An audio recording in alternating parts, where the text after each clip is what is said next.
Good afternoon, Miamians. I'm Molly Young from the Miami University Alumni Association, and today we're presenting Using AI and AI Tools. This talk is presented in partnership with Miami Online as a complement to their virtual micro learning series on HR, and of course, as part of the Miami University Alumni Association's webinar series. Joining us today to tell us a little bit more about this artificial intelligence business is Glenn Platt, the C. Michael Armstrong Professor of Emerging Technology, founder of the Department of Emerging Technology in Business and Design, and Professor of Marketing. Welcome to you, Glenn, and your many titles. So good to have you back with us again today.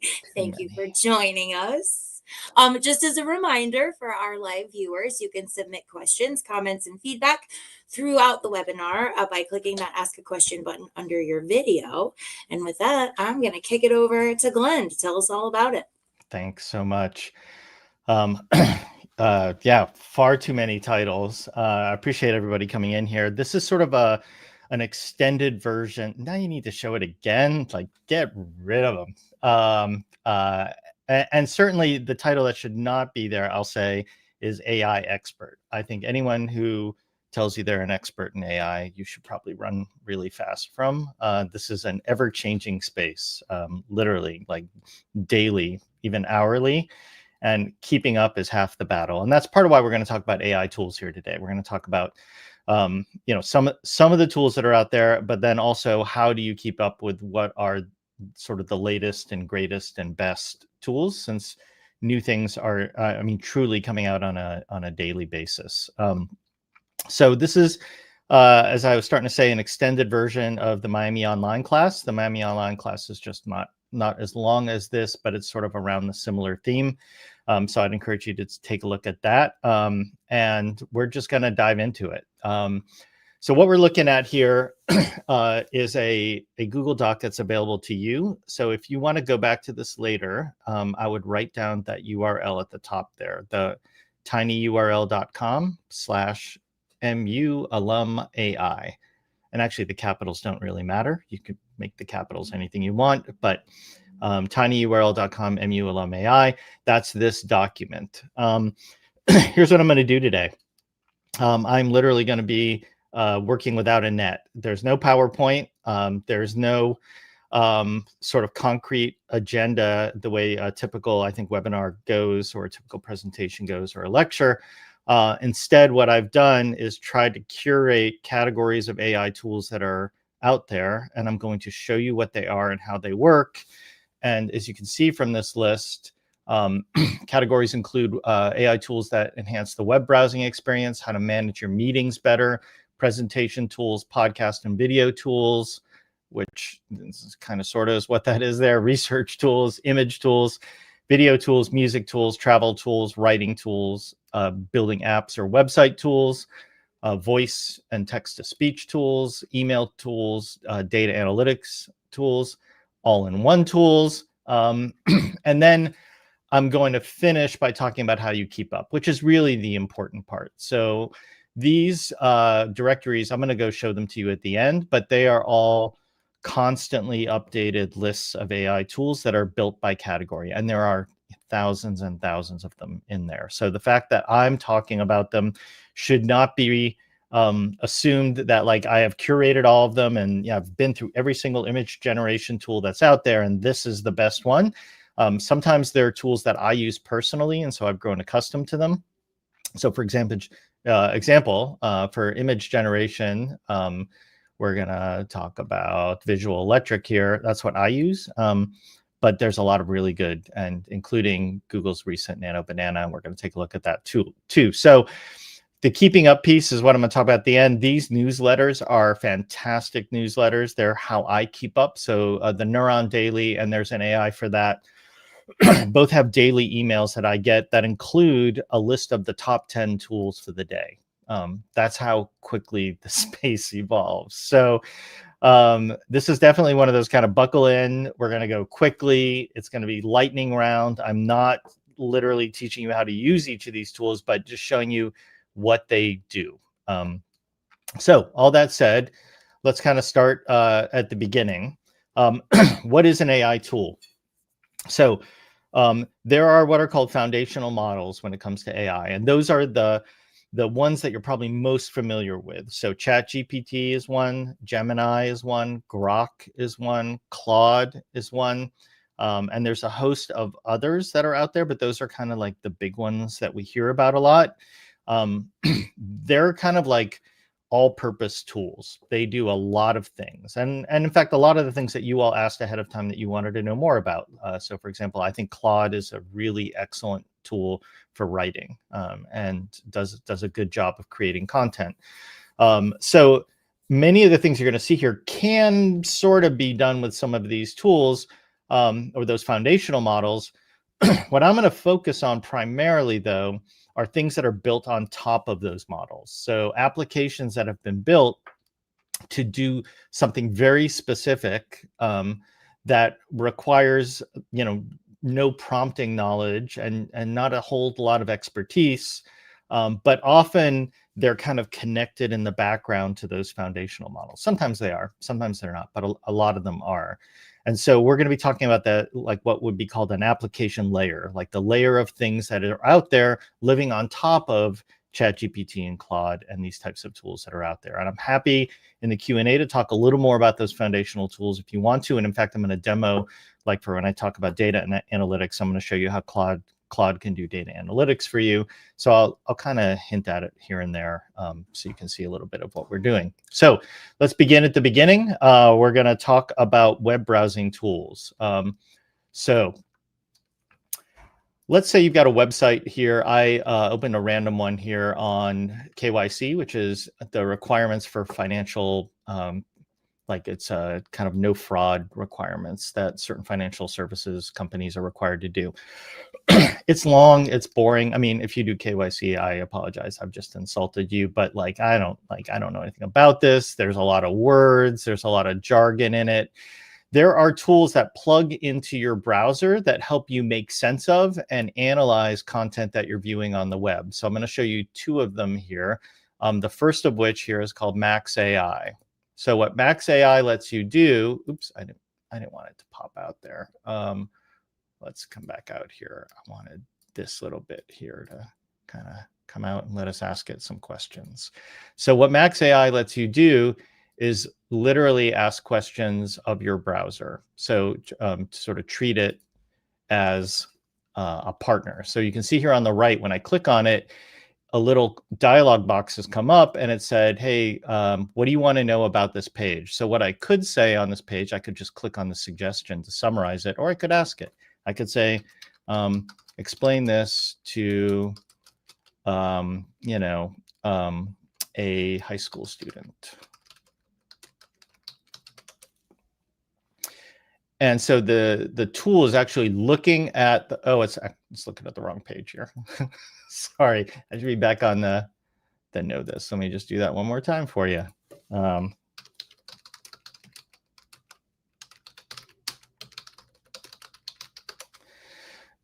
So the tool understands what I've asked it to do. It reads the page, it puts together a response.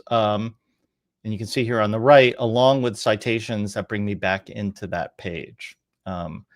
But one of the cool things this does beyond that is it lets me chat specifically with screenshots on that page. So I can click here onto our conversation that I've got and screenshot, as I've done here, an image that's on this page. Let me just do that one more time for you so you can see how that works. Move this. There's something I want to understand on a page. I just grab it from any web page. It'll throw it into here and I can say, explain what this is. It looks at the picture or anything that I screenshot off of a web page. It analyzes it visually. So this is explaining it's something to do with non-performing loans and loss reserves. It explains what each of the bars are. It gives me insights. So here's what that graph is telling me, gives you your main message. And then it says, hey, are there other questions you want? Like, for example, you could ask me, what are the specific implications of these trends for a bank's financial stability? So it suggests other words that, again, let me dive deeper. So that's Max AI. The next tool I want to show you that's also a plugin is called harpa.ai. This is the one that's like a nightmare for any professor, because one of the things this lets you do is explain/answer an exam or a quiz question. So, for example, I can take a look at these questions here, click on explain, and grab this and say explain this. And oops, that's the Google version of explain. Sorry. We're gonna explain, grab explain, and we're gonna, oops, highlight it and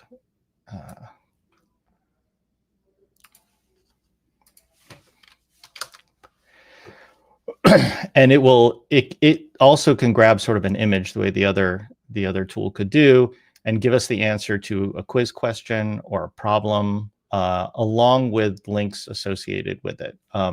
It will then, I can ask more questions of the web page and interrogate the web page as well. So if I go back to the set of tools that come up on the right here, right where I clicked on that, if I mouse over this, you'll see I've got options like, for example, rewrite this page. So let's say you want to do a blog post about, let's go back to KYC here.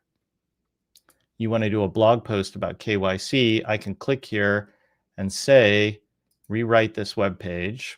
And it will rewrite it. Who do I want to write it for? It will mimic your tone. It will write for a specific audience.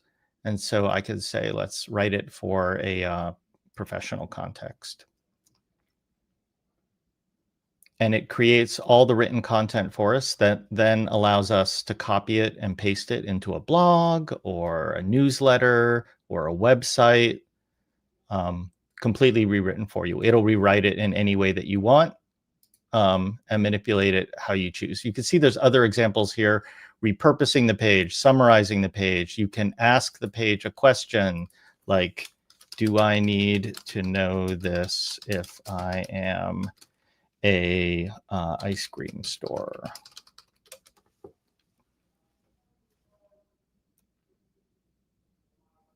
Right? Nope, I don't.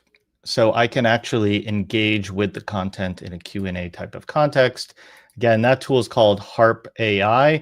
There's a variety of different tools like this. In fact, Google has some native tools that do this.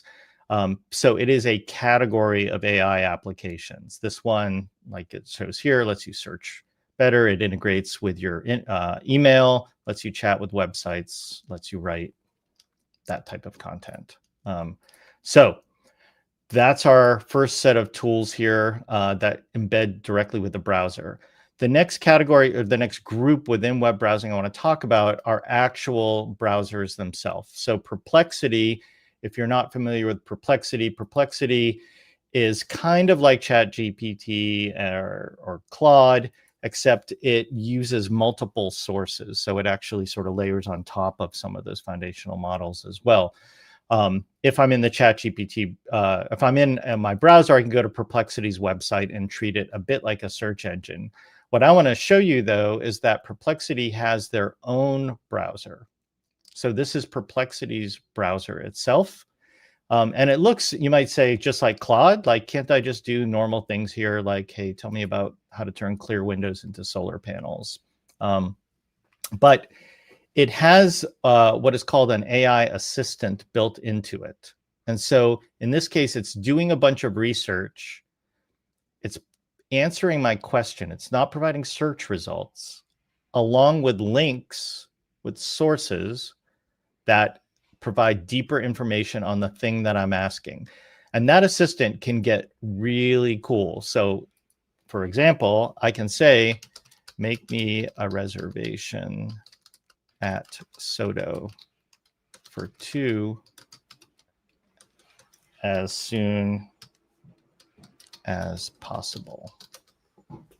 And the assistant will actually go in and make the reservation. You'll see it go here. And we're not going to sort of let it run all the way through, but it has all of my login information, my email address. It looks from the reservation form. It's finding a table for 2. It's loading the page. And if I sit here patiently, it will ultimately make a reservation for me. It is an AI agent, and that's a phrase you may have heard before, which are just like AI activities that happen in an autonomous manner. And so an AI agent is acting on your behalf and can do things for you. As you see, it's going here. It's seeing where the reservation form is. Here at Miami University, there's an existential crisis around these AI agents because they can actually take exams for you. They can answer your homeworks. They can behave as if they are you. What you're seeing here on the right is the AI working within the browser as if it was me, right? That's what the AI assistant is doing. And so if we give this enough time here, we'll see what kind of errors it hits. It'll make a reservation for me on at Soto for this evening. So Comet is the name of their browser that has the agent built into it. Perplexity is the website that is built on top of those foundational models. All right, switching categories dramatically here. We're now going to take a look at meeting management. So meeting management for us means a couple of different things. We're going to look at 2 products. The first is something called Read AI. And again, all these things I'm showing, I want to be really clear. These are not product endorsements. In fact, some of these products may not be the best thing on the market for what you want. They may not even be here a month from now. These are just tools that I know well enough to explain what goes on. So what Read AI does is it comes along with me to any meeting that I go to. You've probably seen similar tools like this that come along to your meeting. And in this case, provide a summary of what that meeting was about. It breaks it into chapters and topics. So it organizes what went on in the meeting, has some highlights like, hey, here was a point where there was a decrease in engagement in the meeting. This looked like a key question in that meeting. It allows me to do a deep dive on who talked the most in the meeting. It looks like Russ was particularly chatty here. And then it looks at the engagement, like how engaged was everybody? What was the sentiment of the meeting? What was the bias in that meeting? And provides coaching for you related to those things. So it gives to me a charisma score here of a 78, which I'm a little disappointed in, to be honest. But it sort of lets me know. It looks like Ben had a whole lot of charisma in this meeting. It also lets me know bias. Did I say the word, for example, if I say guys a lot in a meeting, Read AI will let me know I'm using terms like that have certain implicit bias. Another tool that's sort of interestingly less invasive is called Granola. Now, Granola is not a website, so I'm not showing it to you in here, but there's a link to it. What Granola will do is run in the background on your computer, paying attention to just the audio. So you don't need to invite Granola to the meeting, which is what Read AI needs to come into the meeting as if it was in the meeting to collect all that information. Granola actually sits like on your operating system and is paying attention to the audio. And so it does a fairly similar thing where it creates a transcript, it summarizes, it makes meeting notes, it creates action items. It does a lot of the same things that a lot of these other meeting tools do. The interesting thing is that it happens invisibly, which I recognize there are legal and ethical questions related to that. And I'm not sort of speaking to that one way or the other. But it definitely sort of provides a different way of approaching meetings. The nice thing about Granola too is it's just works with everything. In fact, Granola in theory can work with this call that we're on right now, even though we're not using Zoom or sort of one of those more traditional tools that are out there. So Read AI and Granola are 2 meeting management tools. Now let's talk a little about presentations. So I'm going to quickly run through 3 different tools that are out there that can help you with presentations. In a very native sense, Google Slides has become really good at this. Gemini has become integrated in there. And so I can use Gemini within Google Slide to help me make a brainstorming presentation or a sales pitch tool. It can help with copy, or it can just help to create a slide here, right? So I can just say, here's my prompt, make a slide about how great colleges. And Google Slides will actually then Gemini, which is behind all of this, right? Gemini being one of those foundational models. Why does it think I'm talking about EVs? Well, there you go. It made me a Go Electric Now slide. The two other tools, though, I want to talk with you about. One is called Beautiful AI. I like Beautiful AI quite a bit. The nice thing about Beautiful AI is it uses AI to organize and arrange your presentation. So, for example, this was a presentation I did at Cincinnati AI Week about my company, Lyceum Learning, and we talk a lot about training and what the future of training looks like in the presence of AI. So if I'm on a slide like this and I want to add an item here, it automatically lays it out for me, and I don't need to worry about sort of the design aspect of it. It uses sort of AI to organize how it's laid out and the graphic design aspects of it. But you can, if you so choose, if we go back to my library, use it to make a full presentation from scratch too. So I can generate a presentation with AI with a prompt here to say, help convince high school students to go to Miami University. It's a terrible prompt. And worth noting, maybe while this is generating, this is not a prompt engineering class. I actually think prompt engineering is going to go away as a thing. The importance of knowing how to prompt matters less and less as AI advances. You just need to talk to AI like a human being. So anyone who like forces prompt engineering down your throat, I would just argue that's a temporary thing. And it's already the case for a lot of these tools that you could just speak normally to them. Like I just gave that fairly bad prompt. And it has pictures. I had no idea, actually, the Hunger Games person is a Miami alum. I should know this. This is an alumni presentation. Is that true or is that a hallucination? JJ needs to tell me here at some point.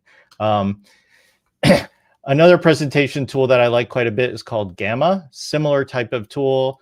It gives more in-depth presentations, though.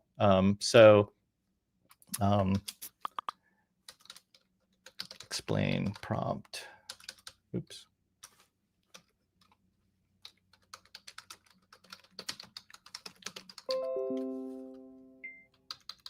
Clearly can't spell. It'll generate the outline for it. And this, so you can kind of edit the outline for the slides, and then it will build the slides. So here's a full 9, 10, let's see how long it goes here. Presentation, I pick a look and feel that I like. Let's just pick this first one, click generate. And Gamma will again build it. Let's see how quickly this works. Yeah, I like Gamma because it kind of builds it out as you're seeing it, which is interesting.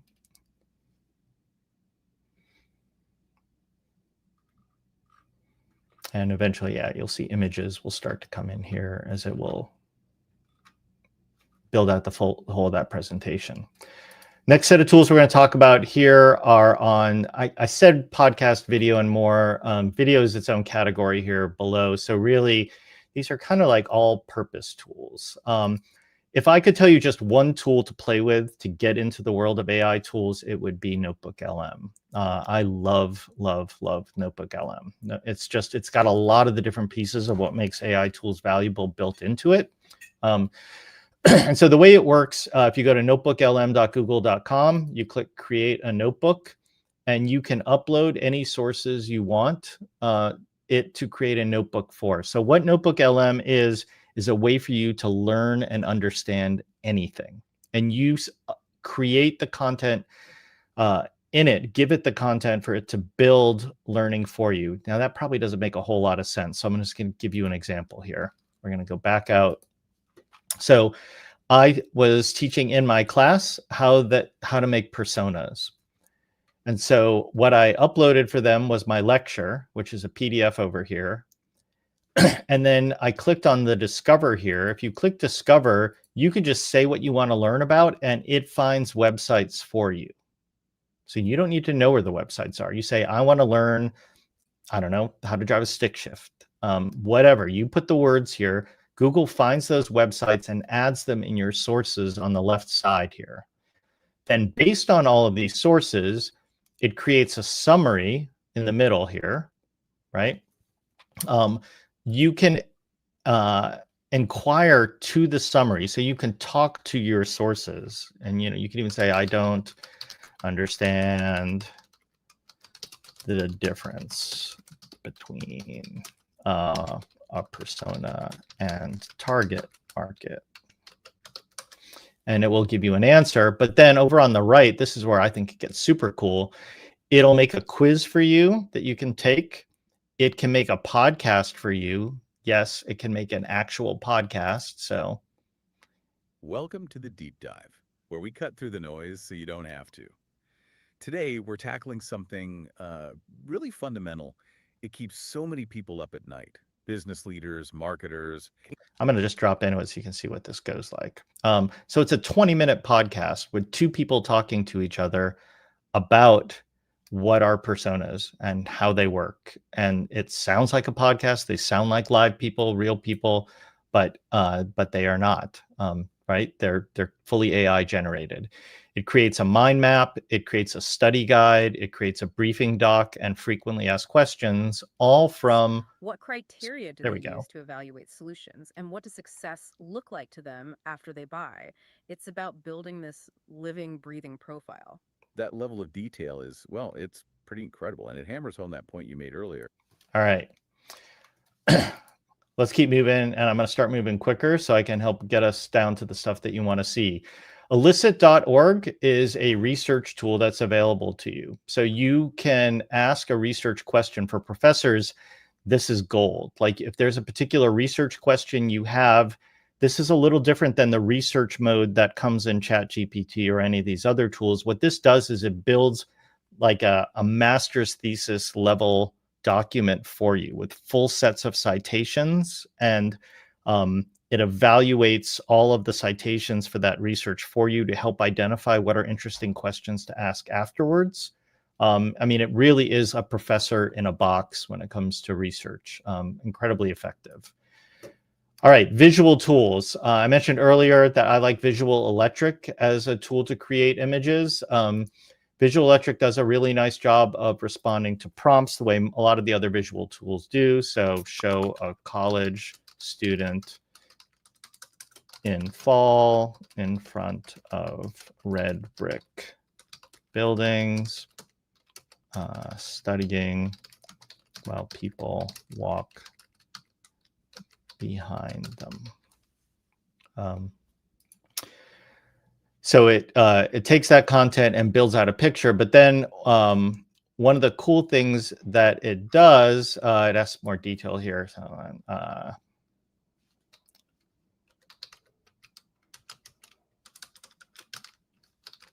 see if I tell it to give it no more detail. It lets you get into sort of very deep AI-based editing. So you could say, swap out the shirt to be, green. I would like a different, have the light come from up top. So if you look on the right here, there's this art director, reframe, retexture, make variations, build video out of it.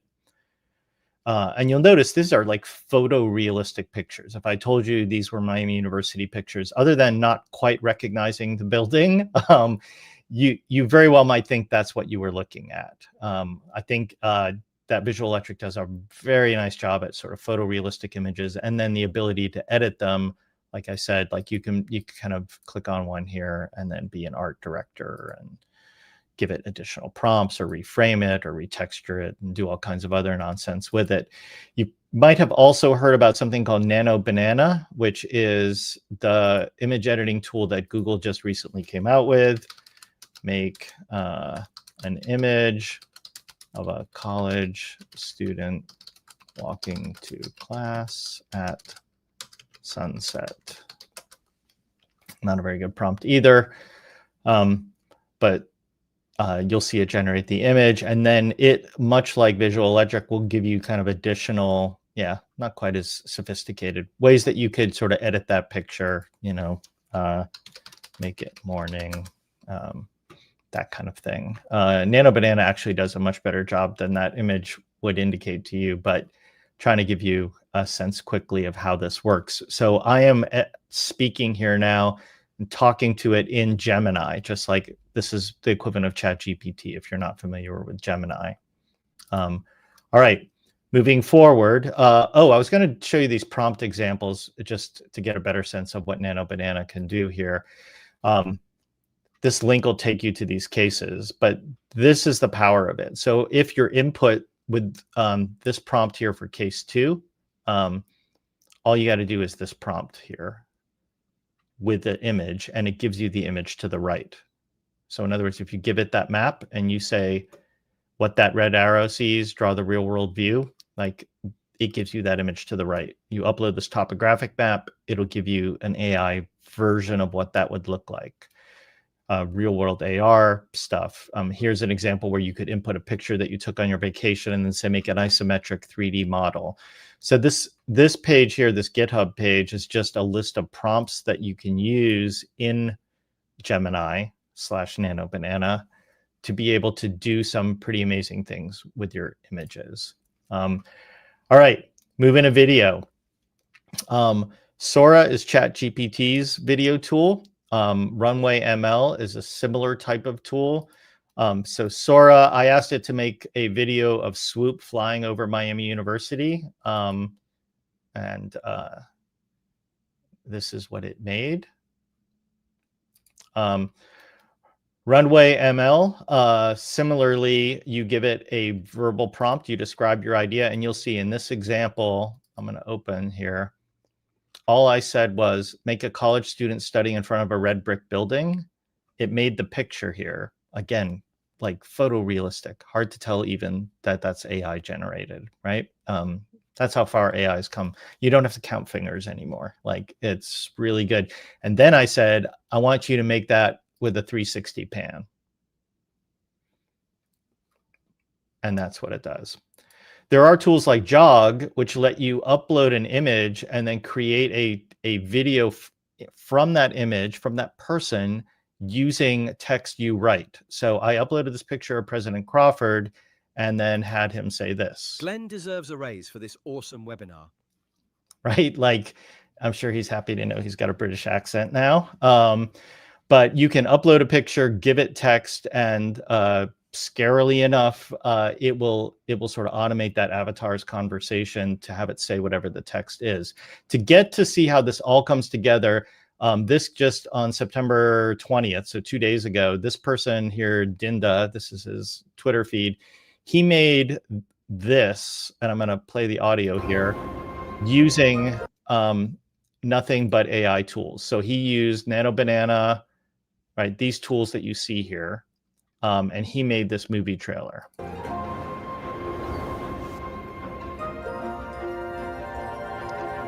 He made the audio, the imagery.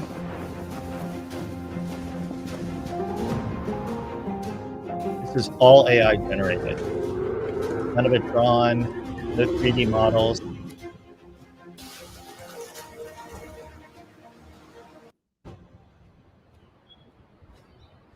And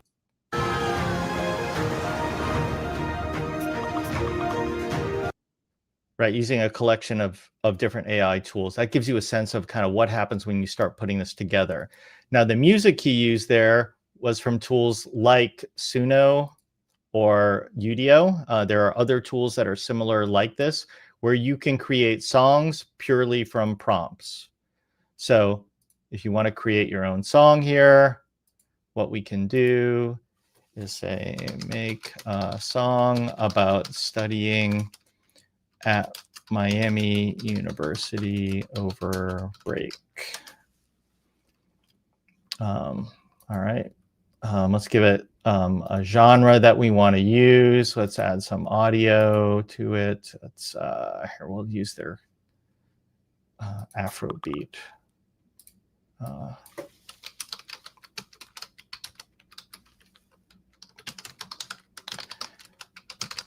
And this is going to take a while. So in the interest of time, this is one I made about studying at High Street. It created the lyrics. It created the song. Book stacked high, my brain's on overload.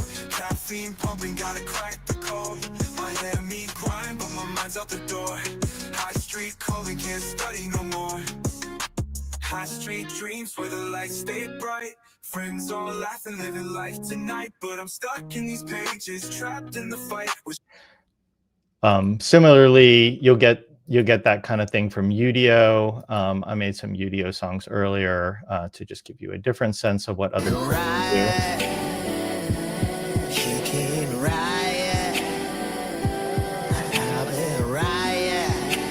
We're gonna have to wait a while before he starts talking about High Street. But you and these tools let you get really, really granular. So when you create here, you can write your own lyrics and it will write music to those lyrics.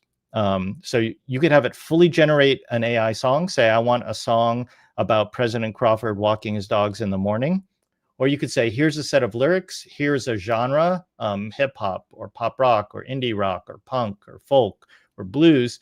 And it will make the music to go along with it. And you can actually get pretty sophisticated about sort of tweaking that music that it's delivering to you. So each of those, Audio, Suno, and Udio. Next up, I wanted to show you Mindtrip. So what Mindtrip lets you do is use AI to create a vacation. So I want to go to Iceland over spring break. I like off the beaten path restaurants and sites. And you can give it a lot more detail about what you like. So give it a whole lot of detail about your taste, the time that you have, where you want to go. It builds out the itinerary for you. It shows it on a map. In this case, it's kind of walking me through, but now it asks me some questions about my detail. I can say include hotels and restaurants. And it will tell me which restaurants I should be having dinner at which different cities, and provide the contact information to be able to make those reservations. And in theory, if you're using now one of these AI agent browsers, your browser could go in and make that reservation for you. So you can get the kind of things you would pay a sort of travel agent historically for. It builds it out, and it does an exceptional job at finding like really like craft cocktail sites I've used it for, and like all kinds of really interesting places that you could spend your time at as you travel. All right, we'll come back to that and see how it does. When it comes to writing, I think people are fairly familiar with writing tools that are out there. So, you know, Grammarly, we think of it as a spell checker, but actually what Grammarly does now is if I take content and put it into Grammarly, you can see this menu here on the right. It will actually tell you expected reader reactions to what I've written. Or if I have AI content that sounds pretty AI, it'll humanize it and make it sound less like AI. It'll do detection of other people's content to see if it has AI. Those things don't work very well, but I'll just say that it's here. It can then sort of give you a review of your content and let you know how well you did with it. Google Docs has built-in tools as well that let you do some of these things, and you can see them here. To access it in Google Docs, you just click on the Ask Gemini button up at the top. Worth noting, though, about Gemini, there's some really cool tools that it has that are called gems. Gems are these built-in Gemini tools. If you just go to Google's Gemini, the main page for it, it has tools like Storybook here. So I could say, make a storybook about going to Miami University. And what this will write for me is not just like text of a storybook. It literally builds a visual storybook for me that you could give to your kids, that you could print, that looks like a kid's storybook. And you can get very detailed about it. You could give it characters. You could upload pictures and say, create characters in this book who look like this person. And it will do that for you. And give it another 10 seconds here, and maybe we'll come back as it's making the illustrations here for the book. Now we're going to get a little more sophisticated. Lovable.dev is my favorite tool out there for building websites. If I just say, make me an e-commerce app for a cupcake company, Lovable literally builds all of the code for you. Like this, I don't want to say replaces the need for having an engineer or a coder on your team, because there's still work to be done, but it makes that work a lot easier on you. And so we'll come back and see what it looks like here in a second. I want to go back to Gemini and see how our storybook looks. So here we are. Their book is called Ilara's First Day at Miami University.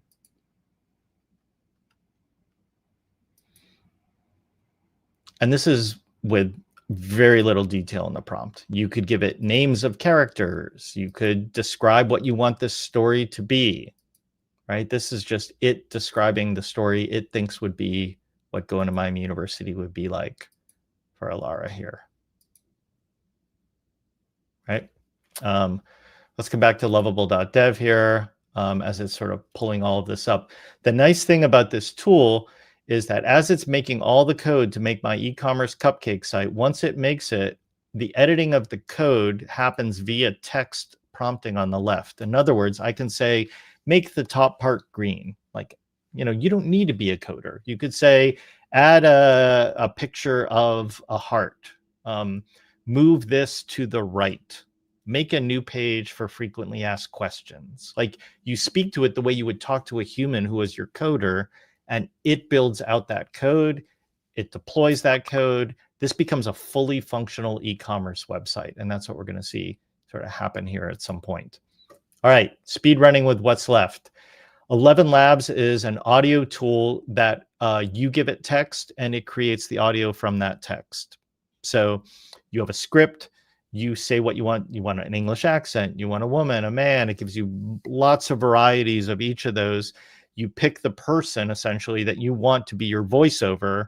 You write the content and it will do it for you. It definitely does other things here, like speech correction.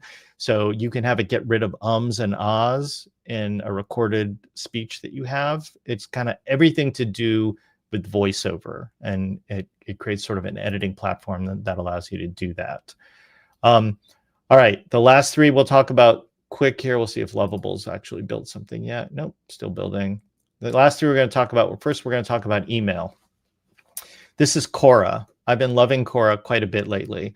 I plugged it into my Miami email address. So what this is solving for you is email overload, right? We have too many things going on. This takes what would have been half an hour of me reading email and makes it about 4 minutes for me. So it finds all my email and summarizes it and puts it in sections here. And then after I've read it, takes it out of my inbox and moves it into archived. So here's what it found as, this is when I signed up for Harpa AI here today. It added in important info. It's got calendar updates, payment updates, things I was charged for. All my newsletters get pulled in here and they get summarized. So I don't have to open that email. This isn't the text of the email. This is the summary of it. So the AI reads the email, creates a summary of each of the bits here.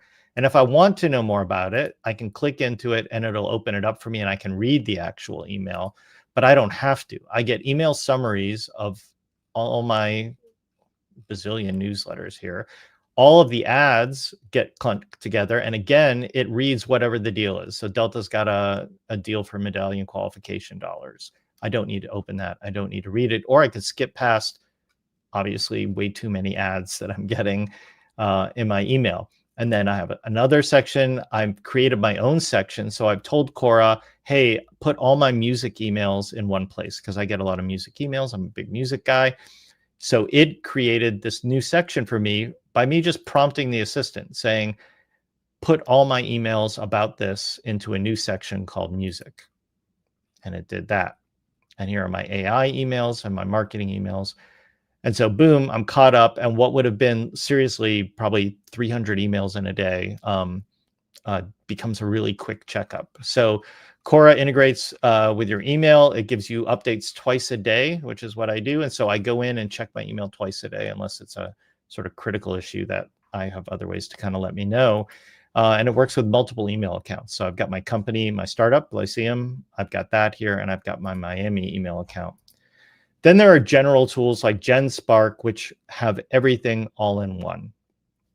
So it's got everything I showed you, designers like docs, video, text, agents that, make reservations for you. These are kind of hit and miss as tools. I think they're really relatively new, these super agents, but they're fascinating to me.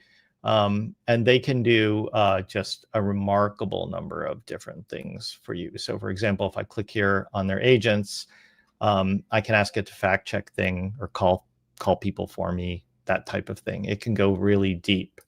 I think that's most of what I had here. Oh, the last one was data, and I'm not even gonna show you how it worked. I'm just gonna show you what it can do.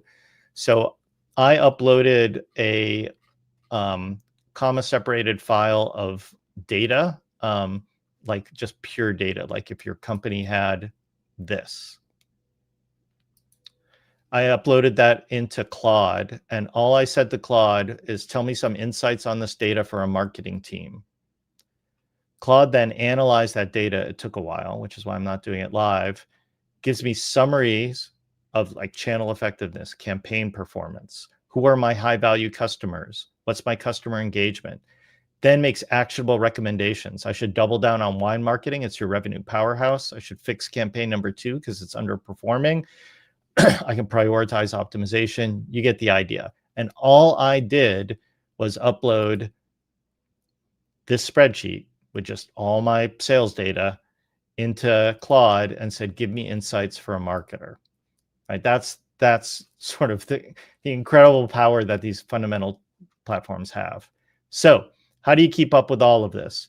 These directories are incredibly valuable. So there's an AI for that. Is the only one I'm going to show you. You can go to the others, but there's an AI for that lets you focus just on free tools up at the top, or free and paid tools. It has its own categories, so you can look by category, or you can just search like, I need something to help me with LinkedIn. Someone had put that in as a question. So any tool that has the word LinkedIn in it, LinkedIn Genie, to an all-in-one tool to create winning posts. Look at how many tools are here to help you with LinkedIn, right? And then you can see how many people gave it a thumbs up or a thumbs down. And you can see if it's free or not, and the stars, and how many times it's been bookmarked.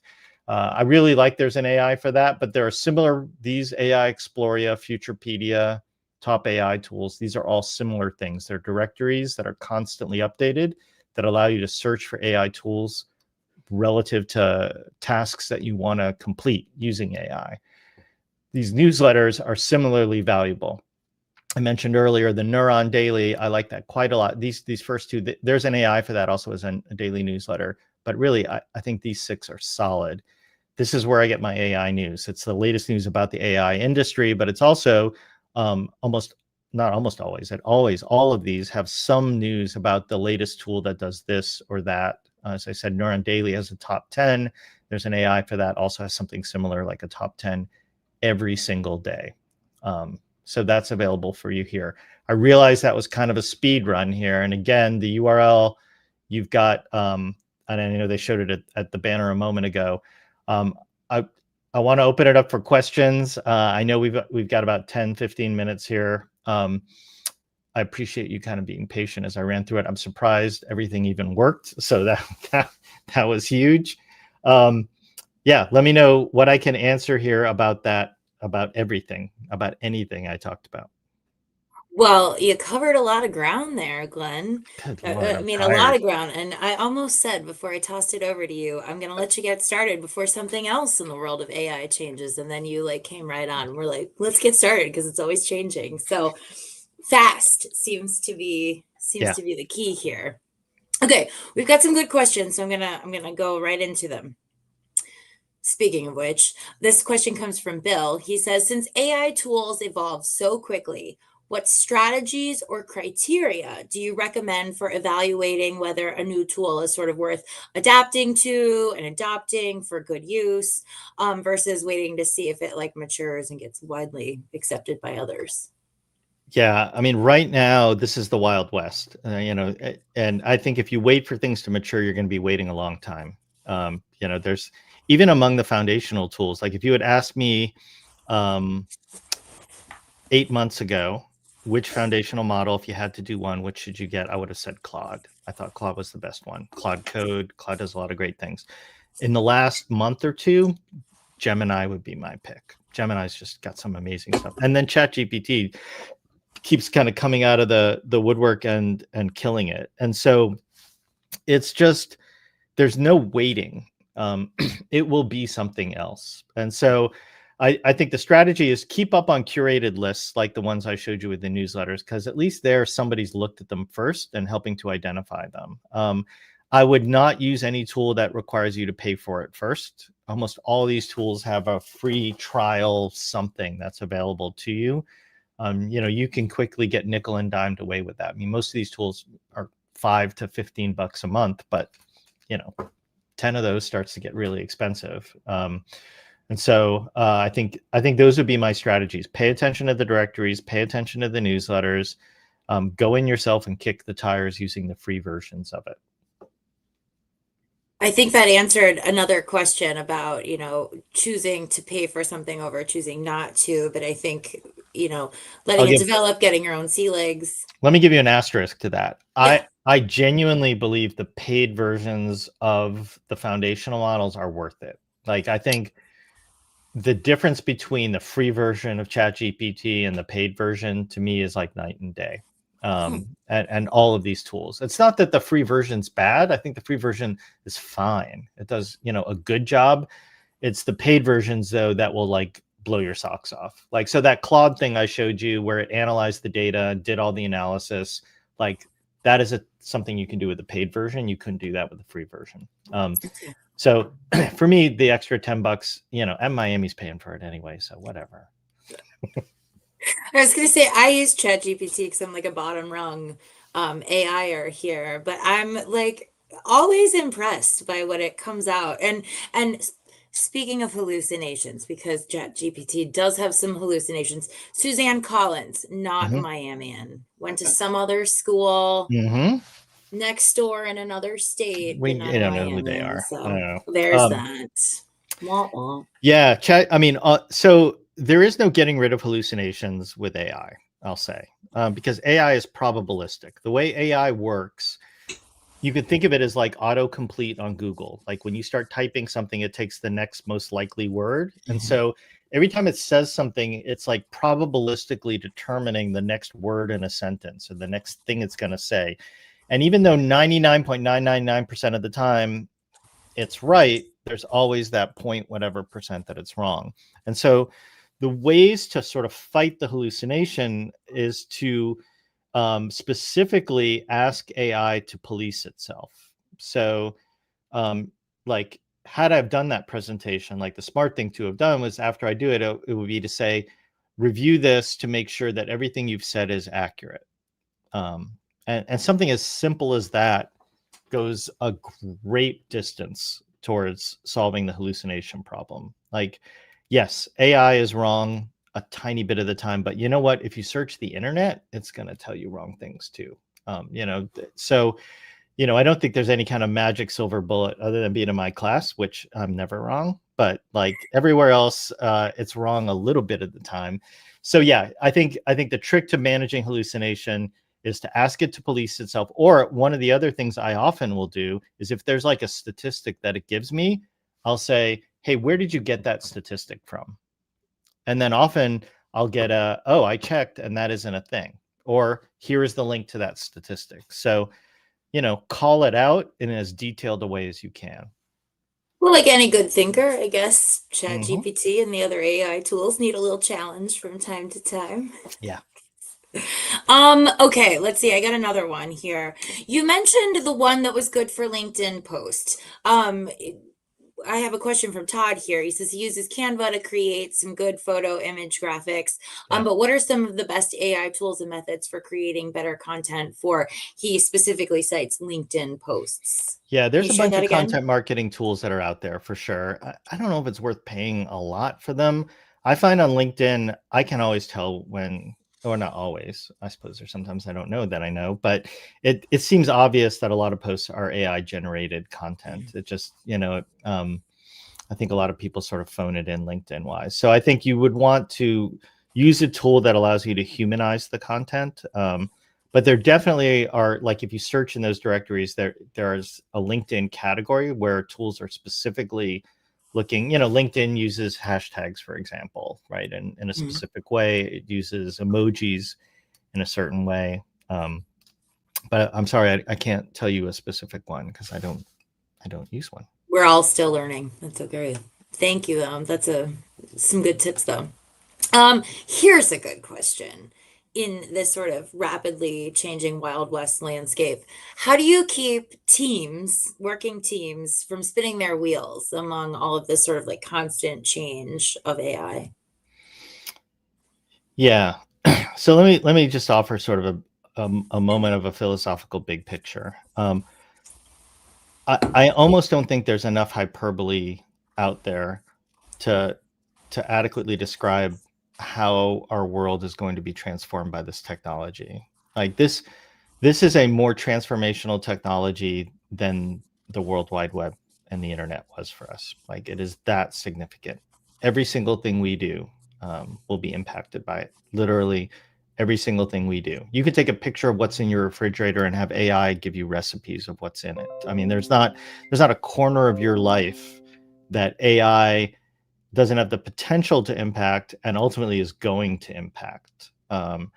And so I don't think it's a question of if, it's just a question of how. And to the point of the question, like I think you can chase your tail. Particularly, I know this sounds awful after everything I just said, but like if you're just constantly trying to find the next tool, like that's a Sisyphusian task. Like it's going to be hard to do. It's better to abstract yourself out. Like there are folks who, like the people that I talk to about this, like what my company does, like who we focus on, like what are the problems you're trying to solve? Like go back to the fundamentals and then look for where AI tools as a category can bring sort of productivity gains to you. And identify the categories. There's a saying out there that like AI isn't going to take your jobs, but somebody who knows how to use AI is going to take your job.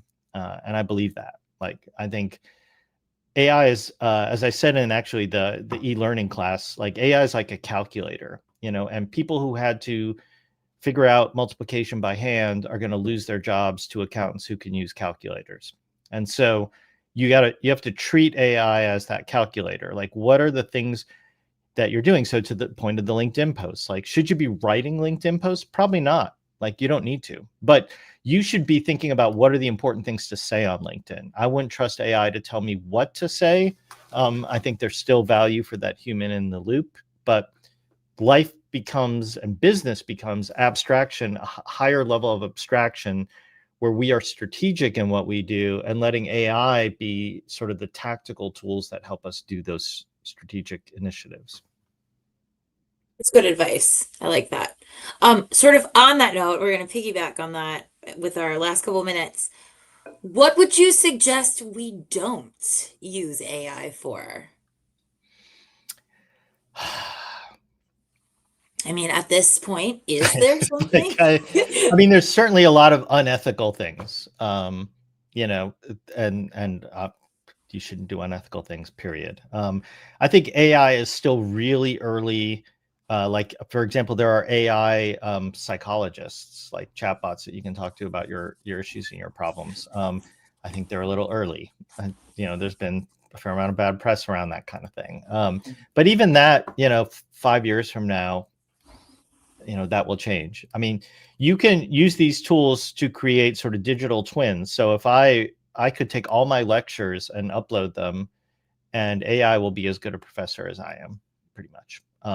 And it will have my tone and the way that I go about sort of talking about important concepts. So it's hard to think. I know this sounds like I've drunk the Kool-Aid here, like of what not to do with AI. It always needs the human in the loop. I mean, the thing not to do is to separate the human out of the loop. Like if you think AI is going to write all your content and you don't need to look at it, you shouldn't do that. Like you should look at it. Right? That the better instruction, the better strategic direction you give it, the better it works. And so I guess the thing not to do is just to go on pure autopilot with it. I think that's sound advice to read, go over, make sure what the output is mostly correct, I suppose, at least. This was all really, really good information, Glenn. Let's pop that tiny URL back up there again, because we had a couple people asking where they could find that list. And just like one more thing before we sign off, is there like a available on the internet sort of otherwise some sort of like consortium of AI tools where you can sort of go, like a little mall of AI tools where you could go say, this is what I want? Well, What's I the think best? the links that are at the bottom of that document, they're all kind of like that. I Okay. think they're all jockeying to be the list. I don't think any of them are really the list, and they're kind of a little advertising and annoying in various ways, but that's about the closest we have. I do see there was a question about learning languages. Yes, that just yeah. Gemini just released a language thing. I was just reading about it. I haven't played with it yet, but there's apparently some language mode or some way that you can use Gemini to learn a foreign language that, like the headline that came across one of my feeds was that it was a Duolingo killer. And so I've been really curious about it.